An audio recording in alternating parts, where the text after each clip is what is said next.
दोस्तों, आज हम आपको सुनाने जा रहे हैं शनिदेव के जन्म की कथा। किस कठिन परिस्थिति में शनिदेव का जन्म हुआ और वे न्याय के देवता कैसे बने। सुनिए शनिदेव की महान कथा। जो भी इस कथा को ध्यान से पूरा सुनता है, शनिदेव उस पर कुदृष्टि कभी नहीं डालते हैं, बल्कि जीवन भर शनि महाराज उनकी सहायता करते हैं। रोग दोषों से रक्षा करते हैं, उस पर लगे सभी झूठे आरोप नष्ट हो जाते हैं। व्यक्ति को समाज में सम्मान और कीर्ति तुरंत ही प्राप्त हो जाती है। इसीलिए शनिदेव की कृपया पाने के लिए आप भी इस कथा को ध्यान पूरा अवश्य सुने और वीडियो को लाइक जरूर करें। तो चलिए आपको सुनाते हैं शनि महाराज की कथा। प्राचीन काल की बात है। स्वर्ग के आकाश में भगवान सूर्यदेव अपने असाधारण तेज और प्रकाश के साथ दीप्यमान थे। उनका तेज इतना प्रखर था कि देवों और मानवों सबके लिए वे जीवन के स्रोत थे। सूर्यदेव का विवाह विश्वकर्मा की पुत्री देवी संज्ञा से हुआ था। संज्ञा कोमल स्वभाव की थी और पतिव्रता थी, परंतु सूर्यदेव के तेज को सह पाना उनके लिए दुष्कर होता जा रहा था। सूर्यदेव के प्रकाश और ताप से संज्ञा दिन प्रतिदिन अधिक व्याकुल रहने लगी। सूर्यदेव अपने तेज में मग्न थे, लेकिन संज्ञा मन ही मन बहुत विचलित थी।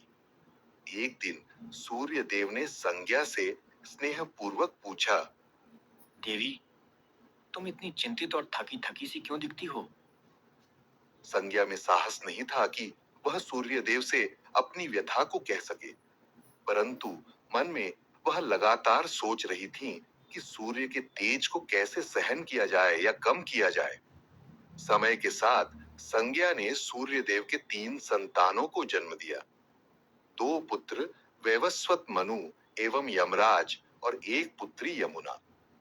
मातृत्व के बावजूद सूर्य की प्रचंड तपिश उन्हें सताती रही। अंततः संज्ञा ने एक कठिन निर्णय लिया। उन्होंने निश्चय किया कि वे तपस्या द्वारा अपनी शक्ति बढ़ाएंगी या ऐसा उपाय निकालेंगी कि सूर्यदेव का तेज किसी प्रकार कम हो सके। लेकिन बच्चों को छोड़कर तप करने जाना सरल नहीं था। एक दिन देवी संज्ञा ने निश्चय किया कि वे अपनी छाया को अपने स्थान पर छोड़कर कुछ समय के लिए संसार से ओझल होंगी। तभी संज्ञा के शरीर से धीरे धीरे एक परछाई प्रकट होने लगी। यह संज्ञा के ही समान स्वरूप वाली स्त्री थी, जिसका नाम संज्ञा ने प्रेम पूर्वक छाया रखा। छाया वास्तव में संज्ञा की ही संवर्णा प्रतिछाया थी। संज्ञा ने छाया को विनम्रता से कहा, हे छाया, तुम मेरा रूप लेकर सूर्य देव की सेवा करना और बच्चों का ध्यान रखना। जब तक मैं लौट ना आऊं, तुम ही इनकी माता और मेरी प्रतिनिधि बनकर रहना। छाया ने विनम्रता से सिर झुकाकर उत्तर दिया।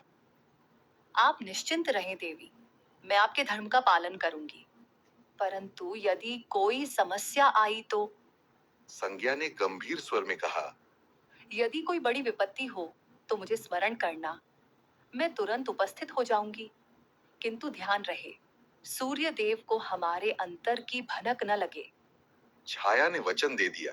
इस प्रकार संज्ञा अपनी जीवन छाया को घर और परिवार की जिम्मेदारी सौंपकर वहां से प्रस्थान करने को उद्यत हुई। संज्ञा छिपते छिपाते अपने पिता विश्वकर्मा के घर पहुंची। पिता ने अकस्मात बेटी को द्वार पर देखा तो चकित रह गए। विश्वकर्मा ने कड़क आवाज में पूछा, बेटी, तुम यहाँ बिना सूचना क्यों आ गई? पति गृह छोड़ना अक्षम्य है। व्यथित संज्ञा ने उत्तर दिया, पिताश्री, सूर्य देव के तेज से मैं अत्यंत पीड़ित हूँ। उनकी अनंत प्रताप ज्वाला में मेरा जीवन दूसा हो गया है। मैंने आपकी आज्ञा बिना ही घर छोड़ दिया। यह मेरा अपराध है। किंतु मेरे स्थान पर मेरी छाया मेरे पति और बच्चों की सेवा कर रही है। विश्वकर्मा यह सुनकर क्रोधित हुए। उन्होंने समझाया कि पति को बिना बताए त्यागना और पिता के यहाँ आना धर्म के विरुद्ध है। विश्वकर्मा ने आदेश दिया कि संज्ञा तुरंत अपने पति के पास वापस जाए। संज्ञा ने पिता की डांट तो सुन ली, पर मन में ठान लिया कि सीधे सूर्य के पास नहीं लौटेंगी। उन्होंने निश्चय किया कि पहले अपनी क्षमता बढ़ाने हेतु कठोर तपस्या करेंगी। फिर देवी संज्ञा वहां से चुपचाप निकल भागी और उत्तर कुरु के घने जंगलों में जा पहुंची। अपने रूप लावण्य के कारण किसी उपद्रव से बचने हेतु संज्ञा ने वहां एक घोड़ी अश्विनी का रूप धारण कर लिया। घोड़ी के रूप में देवी संज्ञा ने सूर्य देव के तेज को सौम्य बनाने के उद्देश्य से कठोर तप आरंभ कर दी।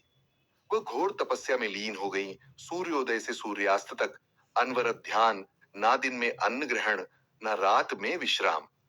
संज्ञा का एकमात्र लक्ष्य था कि उनकी तपोशक्ति से कोई ऐसा समाधान निकले जिससे सूर्य देव का तेज शीतल हो या उन्हें सहन करने की शक्ति मिले। शीतल हो या उन्हें सहन करने की शक्ति मिले। उधर संज्ञा के महल से अचानक गायब हो जाने पर भी सूर्यदेव को जरा भी आभास नहीं हुआ कि उनकी वास्तविक पत्नी वहां नहीं है। छाया ने बड़ी कुशलता से संज्ञा के स्थान पर स्वयं को ढाल लिया था। वह संज्ञा के समान ही बोली चाली और व्यवहार करती, बच्चों की देखभाल करती और सूर्यदेव की सेवा करती थी। सूर्यदेव प्रसन्न चित्त थे कि संज्ञा अब पूर्व जैसी परेशान नहीं लग रही। उन्होंने सोचा शायद समय के साथ संज्ञा ने स्वयं को अनुकूल कर लिया है। इस प्रकार छाया के साथ सूर्यदेव का गृहस्थ जीवन सुचारू रूप से चलने लगा। समय बीतने लगा। संज्ञा के छोड़े हुए तीनों बच्चे यम, यमुना और मनु छाया को ही अपनी जननी मानकर स्नेह करने लगे थे। छाया भी उनके प्रति पर्याप्त ममता दिखाती, किंतु हृदय में वह सदा सजग रहती कि वह मूल माता नहीं है। सूर्यदेव छाया के साथ वैसे ही व्यवहार करते जैसे पहले संज्ञा के साथ करते थे।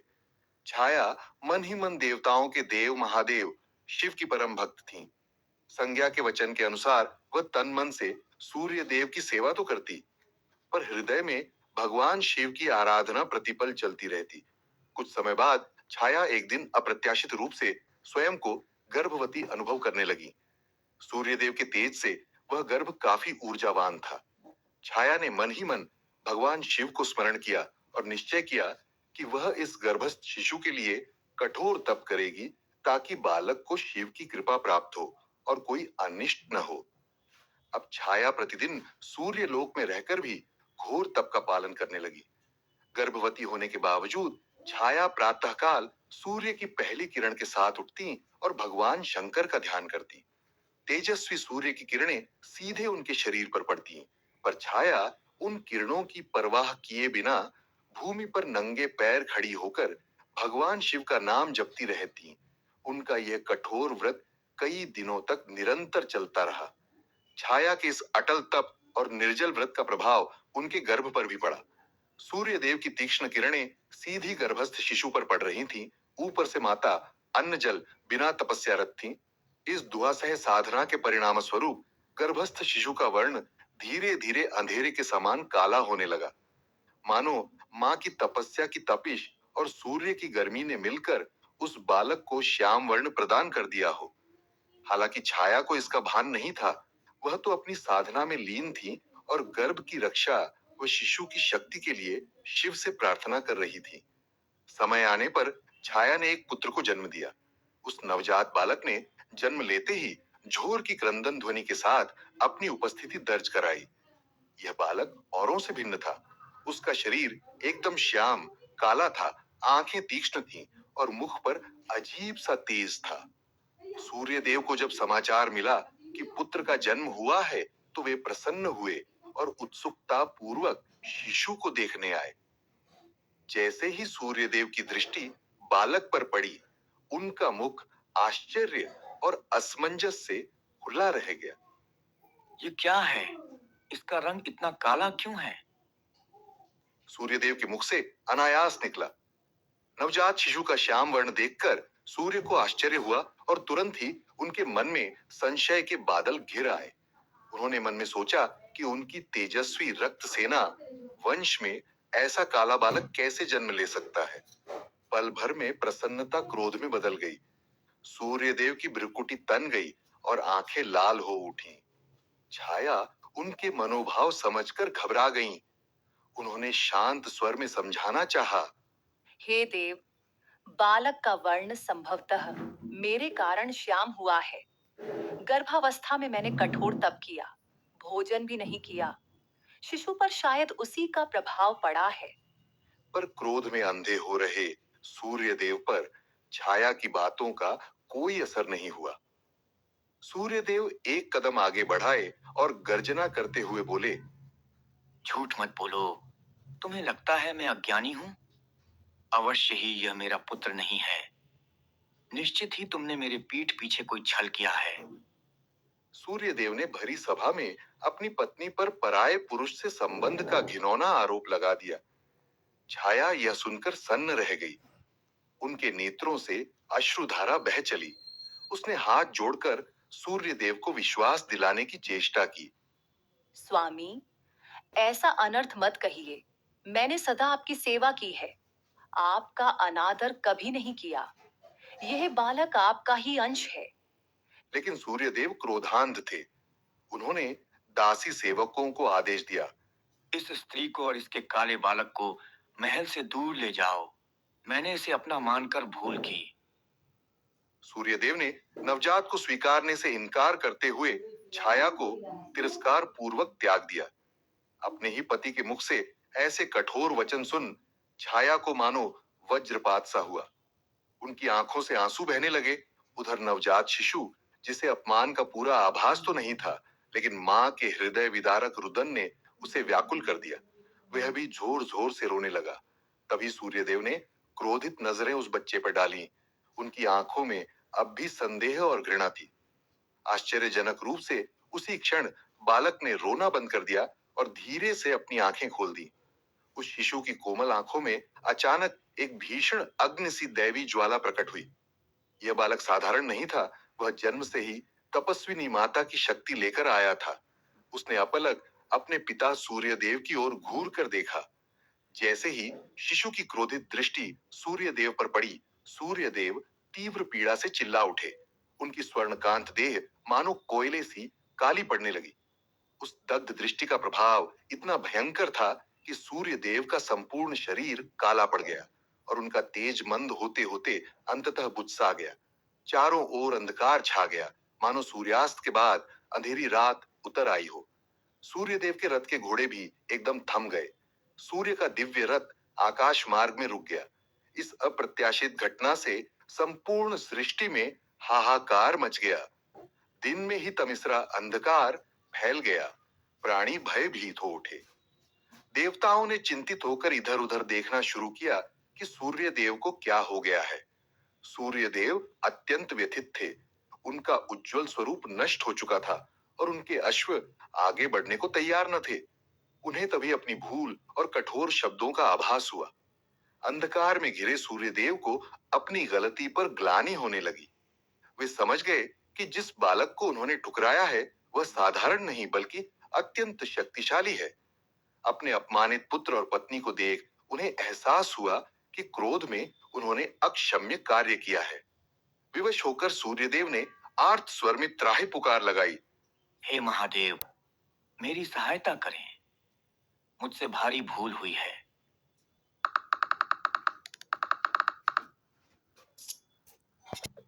सूर्यदेव की करुण पुकार सुन समस्त लोकों के स्वामी भगवान शिव तत्काल प्रकट हो गए। एक दिव्य ज्योतिपुंज प्रकट हुआ और उसके मध्य भगवान शंकर अपनी वृद्ध मुद्रा में प्रकट हुए। त्रिशूल और चंद्रमा को धारण किए नीलकंठ भगवान शिव के दर्शन पाकर सूर्यदेव, छाया और वहां उपस्थित समस्त दास देवता हाथ जोड़कर नतमस्तक हो गए। छाया ने शिशु को गोद में उठा लिया था। अब वह बालक शांत था। उसकी आंखों में अपने आराध्य शिव के दर्शनों से एक उज्जवल चमक थी। भगवान शिव ने पहले अपनी आंखें बंद कर लीं और ध्यान द्वारा संपूर्ण घटना को देखा। फिर उन्होंने कठोर स्वर में सूर्यदेव से कहा, हे सूर्यदेव, क्रोध और अहंकार में आकर तुमने अपनी पत्नी छाया और अपने नवजात पुत्र का बड़ा अपमान किया है। तुमने छाया के चरित्र पर संदेह करके अन्याय किया है। सूर्यदेव लज्जा के मारे सिर झुकाए खड़े थे। शिवजी ने आगे कहा, यह बालक वास्तव में तुम्हारा ही पुत्र है। इसका वर्ण श्याम इसलिए है क्योंकि गर्भकाल में छाया ने कठोर तपस्या कर मेरी उपासना की और तुम्हारे तेज को बिना किसी संरक्षण के सहा, जिससे बालक का रंग काला हो गया। इसमें छाया का कोई अपराध नहीं, बल्कि प्रशंसा योग्य धैर्य है। सूर्यदेव ने कांपते हुए स्वर में उत्तर दिया। हे महादेव, मुझसे भारी भूल हो गई। मैंने क्रोधवश इन दोनों को बहुत कष्ट दिया। कृपा कर मुझे क्षमा करें और अपना तेज वापस प्रदान करें। सूर्यदेव ने विनम्रता पूर्वक छाया और बालक की ओर देखकर कहा। मैं अपने कटु शब्द वापस लेता हूँ। छाया, तुम निरपराध हो और ये बालक निश्चय ही मेरा ही पुत्र है। सूर्यदेव को पश्चाताप करते देख भगवान शिव का क्रोध शांत हुआ। उन्होंने अपने हाथ से आशीष देते हुए सूर्यदेव को पुनः तेजस्वी रूप प्रदान किया। उनकी काली पड़ी देह फिर से सुनहरे तेज से चमकने लगी और अंधकार चीरता हुआ प्रकाश चारों दिशाओं में फैल गया। सूर्यदेव के रथ के अश्व भी पूर्ण जीवित होकर गति से दौड़ने लगे। सृष्टि फिर से प्रकाशमान हो उठी। सूर्यदेव ने तुरंत छाया और अपने पुत्र को गले से लगा लिया। सूर्य ने कहा।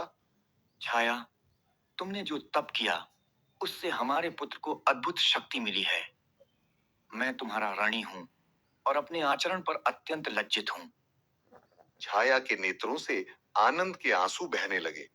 उन्होंने सूर्यदेव को क्षमा कर दिया। नन्हा शिशु भी मानो मुस्कुरा रहा था। पिता का स्नेह पाकर वह प्रसन्न था। शिव ने बालक को आशीर्वाद दिया और कहा। वत्स, तुमने जन्म से ही अन्याय का सामना किया है और तुम में अन्याय का प्रतिकार करने की शक्ति है।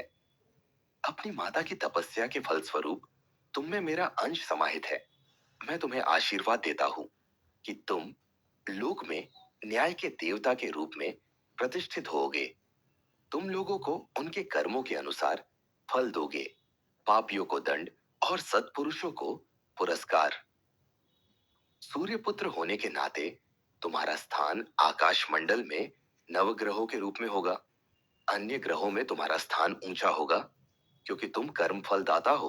अब से तुम शनि नाम से प्रख्यात हो। शनि, चलने वाले ग्रह। सप्ताह का एक दिन शनिवार तुम्हारे नाम से होगा और इस दिन तुम्हारी पूजा से प्राणियों के कष्ट दूर होंगे। शिव के वचनों ने नवजात शनि को मानो पल भर में युवावस्था का तेज प्रदान कर दिया। सबने अनुभव किया कि उस बालक के रूप में एक महान शक्तिशाली देवता प्रतिष्ठित हो रहा है। छाया ने शिवजी को हृदय से प्रणाम किया और बोली। प्रभु, आपके अनुग्रह से ही मेरे पुत्र को मान मिला। मेरी तपस्या सफल हुई। सूर्यदेव ने भी शिव की स्तुति की। शिवजी ने प्रसन्न होकर अंतर ध्यान होने से पूर्व कहा। याद रहे, शनिदेव प्रजा को उनके कर्मों का न्यायपूर्ण फल प्रदान करेंगे। इनकी दृष्टि से कोई भी कर्म छिपा नहीं रहेगा। तुम सब इन्हें आदर दो। वहां पर उपस्थित जनों ने जय शनिदेव, जय सूर्यदेव और हर हर महादेव का उद्घोष किया। शिवजी अंतर ध्यान हो गए। इस प्रकार छाया के तप से उत्पन्न श्याम वर्ण बालक शनि को भगवान शिव के आशीर्वाद से नवग्रहों में प्रमुख स्थान मिला और वे जगत के कर्म फलदाता न्याय के देवता बने। कालांतर में जब असली माता संज्ञा अपनी तपस्या से लौटी, तब समस्त परिवार में पुनर्मिलन हुआ। सूर्यदेव ने भी अपनी गलती से शिक्षा पाई और सभी संतानों को समान स्नेह दिया। शनिदेव अपने पिता सूर्य, माता छाया तथा जगत पिता शिव के प्रति पूर्ण भक्ति भाव रखते हुए अपने कर्तव्य पथ पर चल पड़े।